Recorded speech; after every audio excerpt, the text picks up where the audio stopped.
고등학교 때 인격적으로 하나님을 만나고 굉장히 그러다 보니까 복음에 대한 열정이 막 생기더라고요. 그래서 그런 것 같아요. 기독교는 조금 강압적일 수밖에 없는 느낌이 있습니다. 왜냐하면 제가 천국과 지옥이 있다는 걸 진짜 믿으면 사랑하는 사람한테는 안전하고 못 배기는 것 같아요. 그래서 우리가 급하기도 하고, 때로는 또 우리 자녀들을 또 우리 다음 세대들에게 좀 강압적으로 교회에 억지로 오게끔 하는 이유가 진짜 믿어서 그런 거거든요. 그런 것처럼 저도 이제 고등학교 때 만나고 친구들을 전도하려고 했습니다. 근데 항상 아이들에게 돌아오는 답변은 하나였습니다. 하나님을 보여주면 진짜 가겠다라고 하는 거죠. 근데 제가 곰곰이 저를 생각해봐도 그랬던 것 같아요. 예를 들어 친구가 저한테 와서 자기가 혼자 뭘 봤대요. 뭘 보고 와서 야, 내가 뭘 봤는데 그거 진짜 있어. 일요일날 그거 예배하러 가자. 그러면 전 죽어도 안 갈 것 같더라고요. 그래서 고민하다가 이제 뭐 데려는 오고 싶고 그래서 유혹을 했습니다. 끝나고 PC방 가면 내가 1시간 내주겠다. 혹은 교회에 국수가 진짜 맛있다. 그리고 예쁜 누나들이 많다. 그렇게 해서 친구들이 몇 번 오고 가고 했는데 효과는 별로 없었습니다. 왜냐하면 PC방은 굳이 교회를 안 가도 갈 수가 있었고, 뭐 교회밥이 레스토랑처럼 맛있지도 않았고, 예쁜 누나는 사실 밖에 더 많았습니다. 그래서 이거 어떻게 하나님을 어떻게 보여줄 수 있을까? 그래서 제가 아무리 고민을 해봐도 세상에 그 재미있는 거를 교회로는 이게 이겨낼 재간이 없더라고요. 그걸 똑같이 갖고 와서 해도 세상이 훨씬 재밌습니다. 그러다가 이제 설교를 통해 한 가지 깨닫게 되었습니다. 하나님을 보여줄 수 있는 방법이 있다는 거예요. 그 방법이 뭐냐면 믿는 사람들의 모습을 통해 하나님을 보여줄 수 있다라는 설교를 듣게 되었습니다. 그러면 우리는 이제 기독교에 무엇을 우리의 삶으로 보여줘야 되는가 고민을 했습니다. 많은 종교가 있는데 종교를 대표하는 많은 가치들과 모습들이 있는 것 같아요. 우리 토속 종교 하면은 굿이 생각나고, 작두, 또 무당, 그리고 뭐 복채, 뭐 신내림 이런 단어들이 생각이 나고, 유교하면 뭐 제사, 인의예지, 뭐 질서, 공경 이런 가치들이 생각납니다. 불교하면 산, 뭐 염주, 뭐 윤회, 반야신경, 108배, 무소유, 채식 이런 것들이 생각나고, 하나님의 교회 하면 어머니 하나님이 생각나는 것처럼 우리 기독교를 생각하면 무엇이 생각나는가? 사람들은 무엇을 기대할까? 봤을 때 우리가 자랑하는 십자가, 그것을 이루신 예수, 그것의 중심인 사랑입니다. 그래서 기독교는 우리가 사랑을 보여줄 때 하나님을 보여줄 수 있겠구나라는 생각을 하게 되었는데, 사실 지금은 더 심해졌지만 기독교를 보면서 사랑을 잘 느끼지 못하는 모양입니다. 많은 조사 결과에 따르면 기독교라고 하면 낮은 윤리성을 가장 먼저 1순위로 안 좋게 꼽는 것처럼 우리는 사랑이라는 높은 차원을 보여줘야만 하는데, 사랑은커녕 보편적인 종교인으로서의 설득력도 잊어버린 그런 위치가 돼버린 게 사실입니다. 그래서 지금 시대에는 정말 무엇이 더 필요하냐면 진짜 그리스도인이 필요합니다.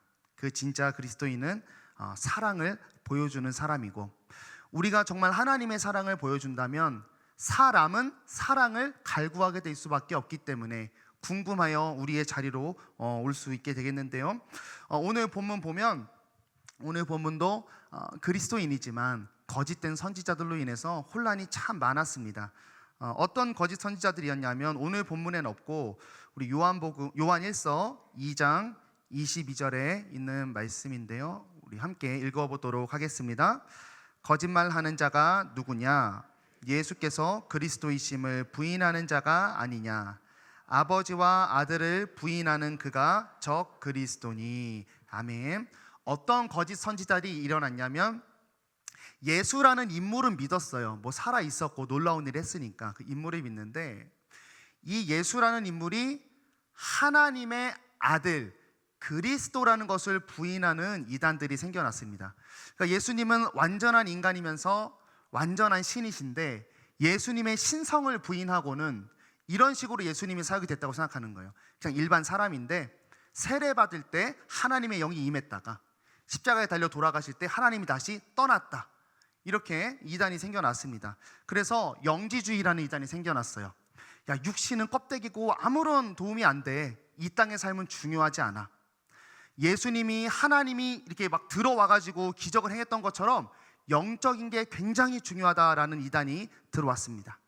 이 이단이 왜 무섭냐면 두 가지 문제입니다. 먼저는 육신의 삶에 대해서 방탕한 삶을 살았어요.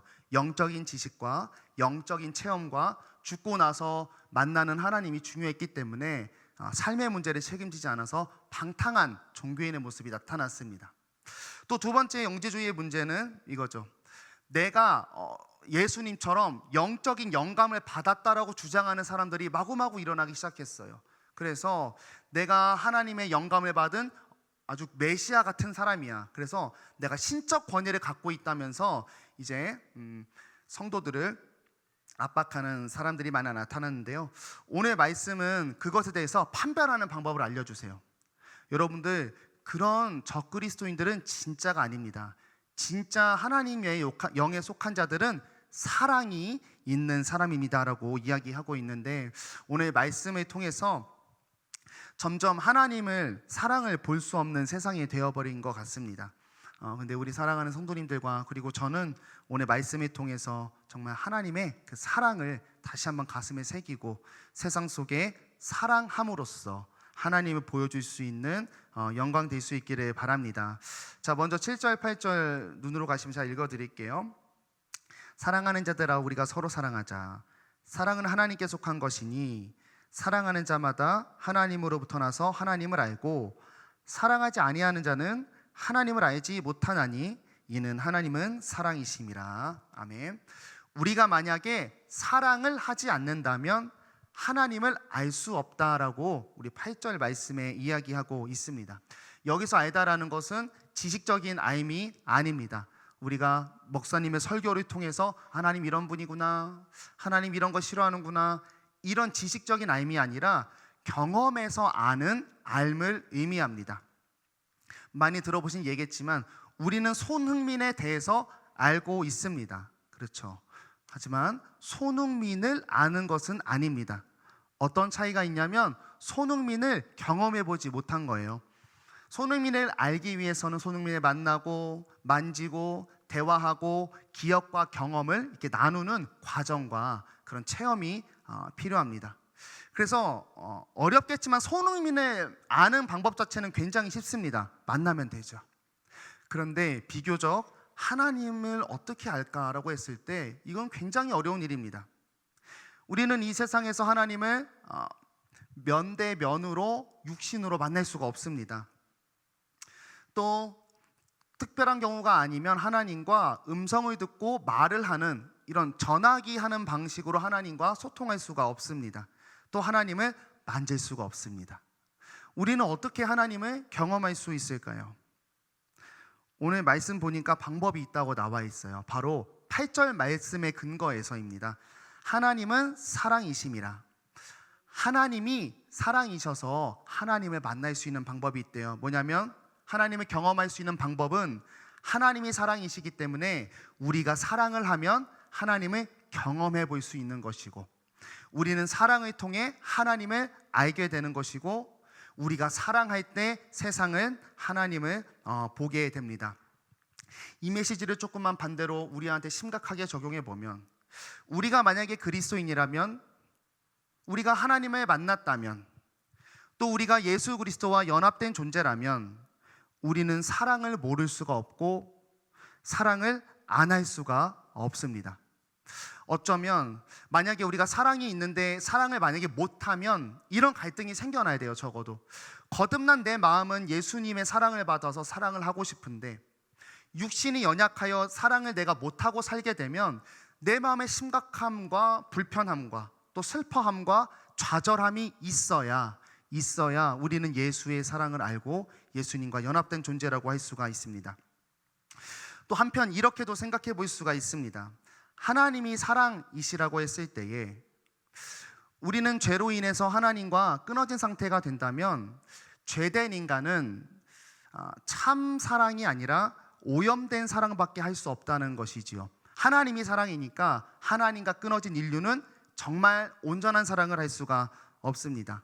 예를 들어서 여러분 지금부터 옆에 계신 사람을 사랑해 보십시오.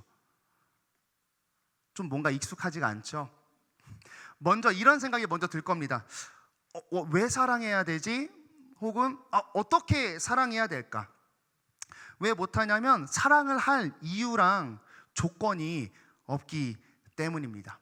여러분, 사랑이라는 단어를 우리가 이해할 때 우리가 세상에서 배우고 학습했던, 또 우리가 당해왔던 그런 우리가 생각하는 사랑과 성경이 말하는 사랑이 조금 차이가 있습니다. 사랑에 대해서 여러분 많이 아시는 내용일 텐데, 철학자들이 4가지 사랑으로 분류를 했는데, 아가페 사랑, 하나님의 그런 헌신과 그런 사랑 말고요, 3가지 사랑이 있대요. 에로스랑 스톨게랑 이제 필로스의 사랑이 있는데, 에로스는 이성적인 끌림에 의한 사랑이라고 합니다. 또 스톨게는 부모와 자녀, 가족 관계 속에서 나오는 사랑이고, 필로스는 이제 친구 간의 우정에서 나오는 사랑입니다. 그래서 지금 방금 옆 사람을 사랑해 보세요 했을 때에 나는 이성적 감정이 없어요. 옆에 계신 분에게 이거 남인데 어떻게 사랑합니까? 난 이분하고 무슨 정이 있는 스토리도 없는데 어떻게 사랑하죠? 라고 되는 거죠. 여러분, 우리가 세상에서 배우고 경험하고 익숙한 사랑은 뭐냐면 기본적으로 조건이 있는 사랑입니다. 끌림이 있어야 하는 사랑이고, 나와 친인척이 관계가 돼야 하는 사랑이고, 나와 오랜 시간을 가져야 시작되고 하려고 하는 사랑입니다. 그래서 조건적이기도 하지만 그 속에서 탐욕적인 사랑이 되고 나를 위한 이기적인 사랑이 되기도 합니다. 그래서 사랑이 실로 세상에서는 많이 왜곡됩니다. 에로스라고 이성적인 사랑을 할 때 어떻게 사랑이 왜곡되냐면 탐심이 들어가죠. 그래서 사랑하는 나의 이성적인 사랑이 생긴 그 사람이 나를 만족시켜주고 나를 채워주기만을 바랍니다. 그러면 사랑은 끊어지게 되겠죠. 또 부모와 자녀의 사랑도 탐심이 들어갑니다. 자녀를 내 마음대로 만들어 보려고 하고, 또한 자녀 역시 부모를 어떤 은혜의 차원에서 접근하지 않고 나를 길러주는 도구적 존재로 전락한 사랑으로 만들어 버리기도 합니다. 또 필로스라는 이 우정의 사랑은 어떻게 왜곡되냐면 나의 혈연, 지연, 형제, 자매만을 사랑하는 집단 이기주의로 발전해서 또 다른 타인을 피해를 주고 배척하는 사랑으로 나아가죠. 그런데 오늘 성경에서 말하는 사랑은요, 이러한 이기심과 탐심이 없는, 그러니까 타락하기 이전에 하나님인 사랑을 의미합니다. 그리고 이 사랑은요, 그리스도인에게만 있는 거죠. 그럼 오늘 이 말씀이 어떠한 배경에서 왔는지 한번 살펴보겠습니다. 우리 4장을 보고 있는데 4장 1절 말씀을 한번 함께 읽어보도록 하겠습니다. 사랑하는 자들아, 영을 다 믿지 말고 많은 선지자가 세상에 나왔습니다. 아멘. 어떠한 주제로 4장이 쓰였냐면 거짓 선지자를 분별하는 법을 알려주는 의도로 쓰여져 있어요. 그래서 오늘은 지금 사랑이 왔는데 그 앞에 어떤 내용들이 있냐면 누가 과연 하나님께 속한 진짜 사람인가 했을 때 첫 번째, 예수님께서 성육신하신 하나님이라는 걸 믿는 사람이라고 나와 있어요. 그리고 두 번째는 말씀을 듣는 사람, 그리고 오늘 우리가 읽었던 사랑하는 사람, 이 3가지가 있는 사람이 확실히 하나님한테 들어있는 사람이다라고 분별하는 방법을 알려주십니다. 그런데 오늘 특별히 이 사랑하라는 메시지가 앞에 2가지보다 조금 더 중요한 차원이 있습니다. 여러분, 누군가가 성육신을 믿는 것, 또 말씀을 듣는 것은 사실 밖으로 드러나지가 않습니다. 나 개인이 그냥 믿지도 않으면서 나 예수를 주로 고백해, 나 오늘 말씀이 너무 좋았어, 거짓말 칠 수 있지요. 그런데 여러분, 서로 사랑하라고 하는 것은 겉으로 보여지는 증거입니다. 속이려고 해도 티가 나는 법이고 하려고 해도 끝까지 할 수가 없습니다. 세상에도 객관적으로 드러나는 확실한 증거가 무엇이냐면 내가 사랑을 하고 있는가입니다. 또 내가 사랑을 향한 열망이 있는가, 내가 사랑을 하지 않을 때에 마음에 찔림이 있는가 하는 거죠. 내가 예수를 믿고 나를 점검할 수 있죠. 나의 사랑을 보면서 나는 과연 하나님께 속했을까? 또한 세상을 향해 보이지 않는 하나님을 드러내는 증거가 됩니다. 정말 그리스도인인지 돌아보는 중요한 기준점이 바로 사랑입니다. 그래서 우리는 이 말씀을 통해 우리 자신을 먼저 돌아볼 수 있기를 원합니다. 우리 안에 과연 사랑이 있는가? 다시 쉽게 생각해 보면 나의 행동하는 근거와 또 판단하는 기준에 사랑이라는 가치가 들어있냐 하는 거죠. 우리가 사람에 대하는 태도나 말이나 언행이나 그에게 뭔가 부탁하는 말이나 그와 뭔가를 같이 하려고 할 때 사랑의 근거가 되어 있는가? 사람에게 생명 다음으로 돈이 중요하다고 합니다. 우리가 돈을 사용하는 목적이 하나님을 닮은 사랑을 이루기 위함인가? 또 우리가 중요한 선택을 하는 기준이 사랑에 닿아 있는가를 살펴보셔야 됩니다. 물론 완전하고 완벽한 사랑일 수는 없습니다. 하나님의 사랑일 수는 없지만 그래도 나의 뿌리 깊은 곳에 있는 가장 중요하고 귀한 가치가 나의 존재를 바꾸어 버린 십자가의 사건 그 안에 있는 사랑으로 시작되고 있는지 우리를 살펴봐야 되는 거죠. 우리의 정체성이 사랑으로 바뀌어졌나 살펴봐야 됩니다. 여러분, 이와 비슷한 메시지를 여러분 잘 알고 계실 겁니다. 고린도 교회에도 이와 비슷한 메시지가 선포됐는데요. 고린도는 당시에 여러 가지 은사를 통해서 신앙의 깊이, 잘 믿고 있는가, 누가 더 좋은 신앙인인가 우열을 재던 그런 옳지 않은 모습이 있었습니다. 그것을 향해서 하나님이 다음과 같은 말씀을 바울을 통해 전하였는데요. 우리 고린도전서 13장 1절에서 3절인데 우리 한번 같이 읽겠습니다. 내가 사람의 방언과 천사의 말을 할지라도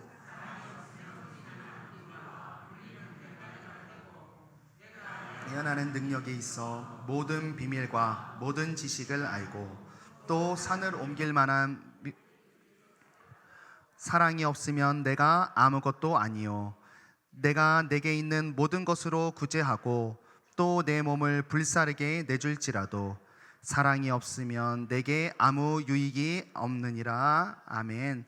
사랑이 신앙생활을 통해 나오는 많은 열매들의 시작이요 기초이다. 그리스도인의 정체성이 사랑이다라고 이야기하고 있습니다. 여러분, 우리가 예수님 믿고 다시 사랑으로 인생이 재설정되었는지 한번 살펴보기 원합니다. 만약에 그렇게 사랑으로 내가 세상을 이해하는 방식, 나를 이해하는 방식, 자녀를 이해하는 방식, 내 직업과 미래와 앞으로의 계획과 소비하는 패턴이 사랑으로 바뀌어져 있지 않고 변함없이 세상에서 보던 익숙한 방식이죠. 나를 위해 누군가를 희생시키는 방식이거나 나를 채우기 위해 조건적이고 이기적인 선택과 행동을 계속하고 살아가고 있다면, 만약에 그렇다면 우리는 교회를 이렇게 오래 다니면서 내가 신앙 안에서 무엇을 갖고 무엇을 잃었고 어떤 음성을 들었고 어떤 직분을 갖고 있고 무엇을 섬기고 있고 신앙의 연수가 몇 년이든 지금 그것이 절대 중요한 게 아닙니다. 점검해야 되는 거죠. 하나님이 내 안에 계신가? 나는 진짜 거듭났을까? 나는 하나님의 사랑을 경험했나? 나는 정말 십자가 앞에 엎드려져 본 경험이 있는가? 원론적인 질문을 던져보시고, 두 번째는 우리가 그런 경험을 했지만 신앙생활에 무뎌지면서 내가 예수를 믿은 그 첫사랑이 있지만 세상의 가치로 내가 받은 그 귀한 사랑을 다 덮어버린 것은 아닐까? 우리는 날마다 사랑이란 잣대 앞에 우리의 사랑을 돌아볼 수 있어야 합니다. 자, 그러면 우리가 지금 보고 있는 이 사랑은 구체적으로 어떤 사랑인가? 우리 10절에 나와 있는데요. 10절을 한번 같이 읽겠습니다. 사랑은 여기 있으니 우리가 하나님을 사랑한 것이 아니요 하나님이 우리를 사랑하사 우리 죄를 속하기 위하여 화목제물로 그 아들을 보내셨음이라. 아멘. 첫 번째, 사랑은 여기 있으니 우리가 하나님을 사랑한 것이 아니요 하나님이 우리를 사랑하셨다 나와 있습니다. 하나님이 우리에게 보여주시고 우리에게 요청하시는 사랑은 조건 없는 사랑, 이유가 없는 사랑입니다. 마치 첫사랑처럼 수많은 이제 사람들이 지나가는 와중에 한 사람에게 반해버려서 발동되는 사랑이 아니라, 혹은 나의 부모님과 같이 나를 먼저 사랑해 주시는 그 사랑을 받아서 사랑하는 게 아니라, 또는 어떤 대상을 자꾸 이렇게 보고 또 보고 알아가다 보니까 그 모습들이 사랑스러워져서 사랑하는 사랑이 아니라, 하나님의 사랑은 사랑할 이유와 조건이 있어서 사랑하는 게 아니라 사랑을 하시는 하나님에게 이유가 있는 사랑입니다. 그 이유가 뭐냐면 하나님이 사랑이라서 그렇습니다. 하나님이 사랑이라는 덕목을 많이 갖고 있어서가 아니라, 하나님이 사랑할 수 없는 상황에서도 사랑이라는 걸 해서가 아니라, 하나님 존재 자체가 사랑이어서 가난한 자나 저는 자나 높은 자나 낮은 자에게나 누구에게나 하나님은 차별 없이 조건 없이 사랑이어서, 그래서 조건 없는 사랑이 바로 하나님의 사랑입니다. 여러분, 우리의 모습을 참 돌아보면 사랑받을 조건이 너무 없는 것 같아요. 이스라엘의 역사를 통해 너무나 많이 보내주셨습니다. 자기 집을 떠난 사람을 하나님이 가서 언약을 맺으시고 복을 주겠다 하셨는데, 그 언약을 허구한 깨는 이스라엘이었고, 하나님께 도와주면 왜 이 정도로밖에 못 도와주냐고 불만을 내뿜고, 하나님께서 도와주는 내용과 어떤 물질에만 관심이 있고 하나님에게는 전혀 관심이 없는 이스라엘의 모습입니다. 그리고 또 그렇게 하나님과 교제하다가 바알이나 아스타롯 같이 나에게 풍요를 줄 우상을 발견하기만 하면 나의 삶과 전부를 바쳐버리는 이스라엘의 모습입니다. 사랑받을 수가 없었죠. 우리는 이스라엘보다 더하죠. 날마다 주님을 사랑한다, 무엇을 하겠다 결단하지만 배반하는 우리의 모습입니다. 또 나를 위한 도구적 사랑이 너무나 많이 있습니다. 하나님 뭐뭐 주면 제가 뭐 할게요. 하나님의 마치 매점처럼 이용하는 우리의 사랑이 너무나 많죠. 삶이 어려우면 어려운 대로 하나님 어딨냐 그러고, 삶이 잘 나가면 하나님을 아예 잊어버리고, 하나님은 이래야 한다며 기도하고 명령하는 우리의 모습 속에 하나님이 우리를 사랑하실 조건은 없습니다. 아니, 오히려 하나님이 우리를 사랑하지 않을 이유만 넘쳐납니다. 그런데 하나님께서 이런 우리를 사랑하셔서 두 번째 사랑의 모습을 보여주십니다. 조건 없이 무엇을 하시냐면, 우리 죄를 속하기 위하여 화목제물로 그의 아들을 보내주셨습니다. 두 번째 사랑은요, 자신을 내어주는 사랑입니다. 내가 죄로 죽어버릴 너를 살려서 영원히 사랑하기 위해서 그 아들을 하나님 자신이 화해하자고 먼저 손을 내미신 거죠. 그런데 그 방법이 아주 가관입니다. 자신을 제물로, 자신의 아들을 제물로 보내며 내가 너 대신 죽겠으니 우리 영원히 서로 사랑하자 하신 것이 하나님이 우리에게 보여주신 사랑입니다. 여러분, 세상에서는 이런 사랑을 볼 수가 없습니다. 조건적이고 이기적인 사랑일 수밖에 없죠. 하나님은 이 사랑을 우리에게 베푸실 때 우리를 배반한 사람에게 정당히 요구할 수 있는 최소한의 조건도 요청하지 않으셨습니다. 사과 정도는 해야 내가 용서해 줄게, 사과를 바라지 않으셨죠. 잘못한 우리가 하나님께 화목제물을 계속 드리면서 화해를 요청한 게 아닙니다. 배신당한 하나님이 화목제물을 드려서 열어놓으신 사랑입니다. 여러분, 우리는 이 사랑을 값없이 받았습니다. 여러분, 하나님은 두 가지 사랑을 보이셨습니다. 심판당할 우리를 향한 조건 없는 사랑, 또 거절을 당하신 그분께서 자신의 아들을 찢어내어 주시는 사랑을 우리가 받았습니다. 그래서 오늘 하나님께서 말씀하십니다. 11절입니다. 사랑하는 자들아, 하나님이 이같이 우리를 사랑하셨은즉 우리도 서로 사랑하는 것이 마땅하도다. 아멘. 여기서 마땅하다라는 단어가 빚졌다, 은혜 입었다, 이런 말입니다. 우리가 값없이 하나님의 그 사랑에 빚진 자가 그냥 되어버렸으니까 우리도 마땅히 그 사랑을 하나님께, 또 하나님이 사랑하시나 아직 돌아오지 않은 영혼께 하는 것이 마땅하다라고 이야기하고 있습니다. 그럼 끝으로 이런 하나님을 닮은 사랑이 무엇을 가져오는가? 우리 12절 우리 함께 읽겠습니다. 어느 때나 하나님을 본 사람이 없으되 하나님이 우리 안에 거하시고 그의 사랑이 우리 안에 온전히 이루어지느니라. 아멘. 예수님이 이 땅에 오셔서 승천하실 때 제자들에게 부탁하신 게 있죠. 하나님이 자기 자신을 이 땅에 선포하기 위해서 먼저 제자들을 구원하시고 하나님 사랑에 품으시고 부탁하신 단 한 가지 말씀, 땅끝까지 이르러 내 증인이 되주려 말씀하셨습니다. 그런데 그렇게 하신 하나님의 이유가 뭐냐면요, 내가 십자가 구원했다고 생색내려고 나 너희를 위해 이 땅까지 내려온 사랑의 절정체라고 잘난 척 하시려는 게 아니라 또 사랑하시려고 부탁하신 거죠. 아직도 사랑하는 자들이 나에게 돌아오지 않아서 먼저 사랑하는 자들에게 부탁하시는 겁니다. 그래서 그들도 예수 그리스도의 십자가 사랑 앞에 엎드러져서 그들과 함께 서로 사랑하시기 위해서 우리에게 하나님의 증인 되기를 요청하셨습니다. 우리는 어떻게 보여줘야 될까요? 주님이 당당히 우리와 연합해 동행하시면서 우리에게 속삭이십니다. 너희가 있잖아 라고 말이죠. 그리스도인만 가능합니다. 세상에는 없는 그런 사랑을 아는 사람이 그리스도인이고, 경험한 사람이 우리 그리스도인이고, 그 사랑이 어떤 힘을 갖고 있는지 아는 것, 또 그 사랑을 아는 사람들이 모여있는 교회를 경험한 우리만이 세상에 없는 하나님의 사랑을 전할 수 있습니다. 여러분, 한편 이 사랑의 이 무게감과 책임과 의무와 함께 이 부분을 꼭 기억하시기를 바랍니다. 이 사랑을 할 수 있다는 게 굉장히 영광스럽다라고 하는 것이죠.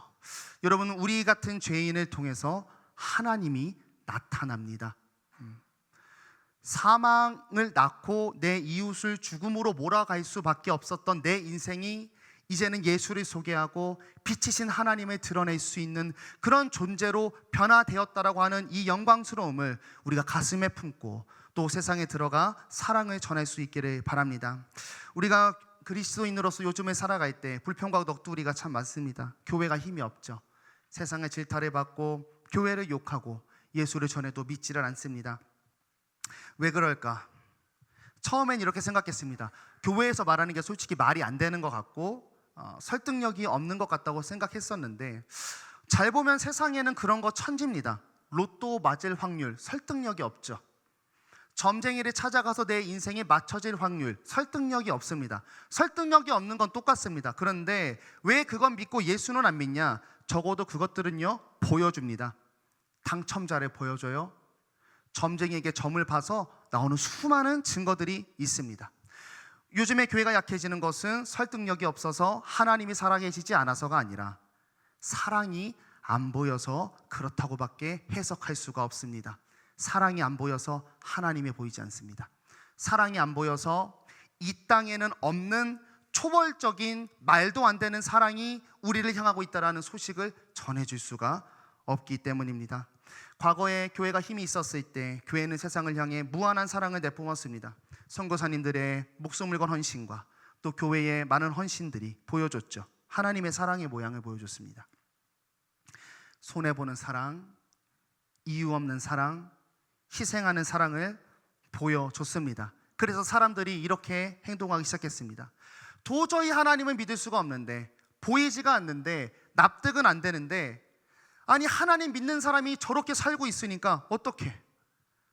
그렇게 예수 그리스도의 십자가 앞에 엎드리고 일단 하나님께 나아오게 되는 귀한 발걸음과 통로가 교회가 되었습니다.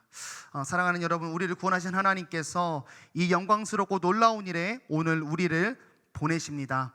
그리스도만이 이것을 경험했고 그것에 대한 감격이 있어서 할 수 있기 때문입니다. 그러나 이 일을 하실 때 이 한 가지를 꼭 기억하시기 바랍니다. 이 사랑은 저절로 감정적으로 편하게 되는 사랑이 아니라 우리가 의지적으로 노력해서 행동해야 하는 사랑입니다.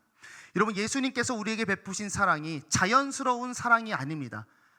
사랑할 수 없는 대상에게 하나님이 사랑이셔서 와가지고 일어난 말이 안 되는 일이에요. 여러분, 우리가 세상에 나아가서 사랑할 때 우리는 말이 안 되는 사랑을 하는 겁니다.